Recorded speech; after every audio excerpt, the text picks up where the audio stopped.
Halo semuanya, selamat datang lagi di pembahasan mendalam kita. Kali ini nih, kita mau langsung gali bab 10 dari materi yang ada. Klarifikasi. Satu keputusan yang menciptakan 1000 keputusan. Ini langsung bikin mikir ya. Katanya tujuan yang cukup jelas, itu malah bisa jadi masalah. Kita seringnya ngerasa, udah oke lah. Tapi ternyata cukup itu, belum tentu cukup gitu. Kenapa sih kejelasan yang benar-benar jernih itu penting banget? Yuk, kita bedah bareng. Ya, menarik banget ya premis awalnya. Jadi kejelasan yang total ini, seperti dibahas di bab itu, bukan cuma soal arah aja, tapi lebih ke gimana kita pakai energi kita. Intinya tuh, menetapkan satu keputusan besar di depan yang nantinya otomatis menyederhanakan ribuan pilihan lain gitu loh. Nah, iya, satu keputusan kunci ya. Tapi sebelum kita ke solusinya, bab ini kan ngegambarin kalau kejelasannya kurang tuh dampaknya gimana. Mungkin tim ngerasa kayaknya udah jelas, tapi efek nyatanya gimana tuh menurut sumbernya, pasti nggak sekedar kurang efisien aja kan? Wah, efeknya dalam banget. Sumber yang Anda punya ini nunjukin konsekuensi serius. Bukan cuma bingung biasa, tapi bisa jadi stres, frustasi, bahkan ya, motivasi sama kerja sama tim itu bisa turun drastis. Dan ada dua pola negatif nih yang sering muncul kalau tujuannya nggak bener-bener jernih. Oh iya, apa aja tuh polanya? Yang pertama disebutnya bermain politik. Ini terjadi kalau orang nggak tahu persis sukses itu kayak gimana. Jadi mereka malah fokusnya cari muka ke atasan, sibuk biar kelihatan penting, bukan ngerjain yang beneran penting. Buang-buang energi kan? Iya, iya, biar kelihatan kerja gitu ya. Padahal, Betul. Terus yang kedua, ini agak ironis nih, namanya semua dianggap baik. Karena nggak ada panduan jelas, ya tiap orang atau tiap bagian ngerjain aja proyek yang kelihatannya bagus buat mereka sendiri. Aktivitasnya banyak sih, tapi nggak nyambung ke tujuan utama. Malah bikin tim jalannya lambat atau kemana-mana arahnya. wah yang main politik itu kayaknya sering banget ya kita lihat. Gak cuma di kantor aja mungkin. Ini jadi ingat poin di materi yang nyinggung, ini bisa terjadi di hidup pribadi juga.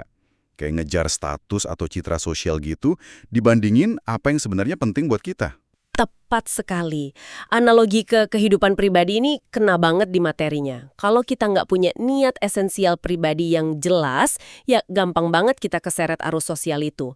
Ngejar apa yang kelihatan bagus buat orang lain, tapi mungkin ngorbanin kesehatan, hubungan, atau pengembangan diri kita sendiri. Jadi sibuk doang, tapi nggak maju ke arah yang kita mau. Oke, oke. Jadi jelas ya masalahnya. Kekaburan itu biayanya mahal. Terus gimana caranya biar kita nggak kejebak di cukup jelas ini? Nah, materinya kan ngenalin konsep niat esensial.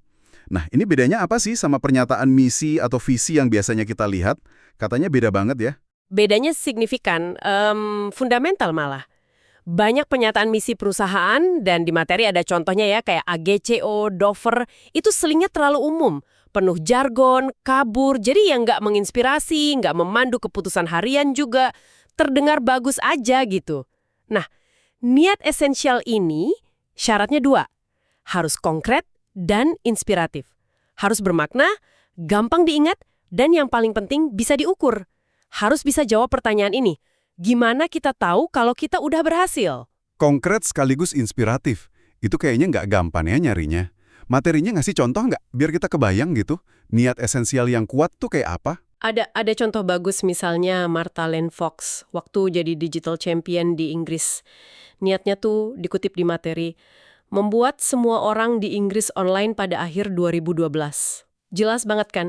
Spesifik, terukur waktunya, ambisius tapi juga inspiratif. Wah, iya jelas banget itu. Ada lagi? Ada lagi contoh dari Brad Pitt, inisiatifnya Make It Right setelah badai Katrina.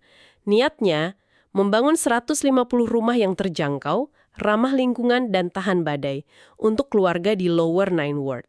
Perhatiin deh, konkret banget. Jumlah rumahnya, kriterianya jelas, terjangkau hijau tahan badai, targetnya siapa.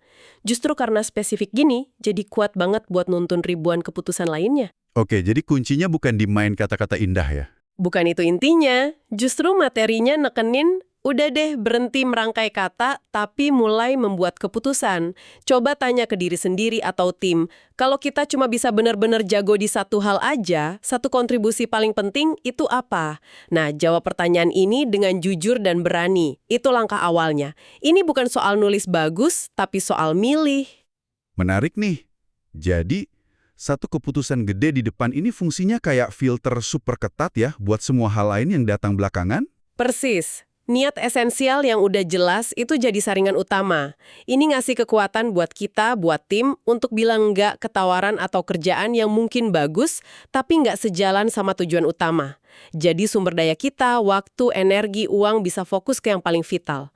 Eksekusinya jadi lebih gampang karena arahnya udah pasti, nggak bingung lagi prioritasnya apa. Tapi butuh keberanian ya pastinya, buat milih dan motong yang lain? Banget. Seperti disebut di materinya, butuh keberanian buat bikin pilihan sulit ini, mangkas prioritas lain yang mungkin juga menarik. Tapi hasilnya adalah fokus penuh untuk jadi unggul di area yang dipilih itu. Oke, jadi kalau kita simpulkan nih, klarifikasi di bab 10 ini intinya adalah menetapkan niat esensial itu ya. Tujuan yang super jelas, spesifik, bisa diukur, dan bikin semangat. Bukan cuma slogan bagus, tapi sebuah keputusan strategis yang memangkas kerumitan dan mengarahkan energi kita ke kontribusi tertinggi. Satu keputusan jernih di awal yang bisa nyelamatin kita dari ribuan kebingungan di jalan. Di tengah semua kesibukan, tuntutan, dan peluang yang ada sekarang di kerjaan atau hidup pribadi Anda, kalau Anda cuma bisa milih satu hal aja untuk dikejar habis-habisan sampai benar-benar unggul, kira-kira apa ya itu? Keputusan tunggal apa yang mungkin perlu Anda buat sekarang ini untuk dapetin kejernihan niat esensial itu? Coba direnungkan deh.